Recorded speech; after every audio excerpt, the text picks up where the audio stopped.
Bonjour à tous et bienvenue dans cette nouvelle vidéo consacrée à l'analyse technique et à l'utilisation des figures chartistes sur les marchés financiers. Alors aujourd'hui on va voir une figure qui est connue par beaucoup de traders, c'est le range ou le canal horizontal. Alors c'est quoi les particularités d'un canal horizontal? C'est qu'il est composé de deux droites parallèles. Donc vous avez en haut la résistance et vous avez en bas le support. Donc on voit sur le dessin ici qu'on a représenté la résistance et le support et qu'on voit qu'en tendance neutre, les prix vont aller d'une borne à l'autre, de haut en bas. Donc ça, c'est ce qu'on appelle un range. Il faut savoir qu'au niveau des statistiques, il y a autant de chances de sortir par le haut que par le bas quand on a une figure comme celle-ci.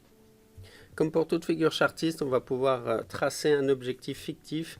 Donc avec un range, on va reprendre la hauteur totale du range et la reporter au niveau du point de cassure. Et là, ça va nous donner un TP objectif sur lequel on pourra se baser pour faire son plan de trading par exemple. Au niveau des statistiques, donc on voit que plus le canal horizontal est long, plus le mouvement de sortie sera puissant. On voit également que le cours effectue fréquemment un pullback. Alors le pullback, c'est quand on va venir retester le support ou la résistance qu'on vient de casser. On voit également que la probabilité de sortie a plus de 50% de chance de sortir dans le même sens qu'au moment de la formation du rectangle. Donc c'est-à-dire que si on est entré par le haut, on a des chances de sortir par le bas. Donc, mais bon, ça reste quand même des probabilités et on est toujours sur 50% de chances de sortir par le haut ou par le bas. Voilà, après c'est une petite probabilité supplémentaire. Alors en trading, qu'est-ce que ça donne? Donc ici on voit que sur le graphique, on a bien un rectangle qui s'est formé, donc ici sur le DAX 30 en journalier. Et on voit qu'on a bien testé la borne haute, la borne basse, on est revenu sur la borne haute et on a cassé ici au niveau de la borne basse. Et on voit qu'en reportant donc la hauteur totale du range, on va pouvoir tracer un objectif sur son graphique et on voit ici que ça a été atteint. Donc ça c'est avec une sortie de range par le bas. Et on voit juste en dessous que j'ai fait également un exemple avec une sortie par le haut.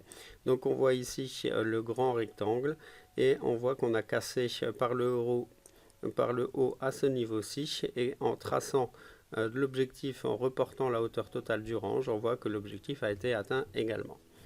Donc là, on vient de voir les deux cas de figure de sortie d'un range par le haut et par le bas. Vous avez maintenant toutes les informations pour pouvoir tracer sur votre graphique un objectif théorique, bien entendu.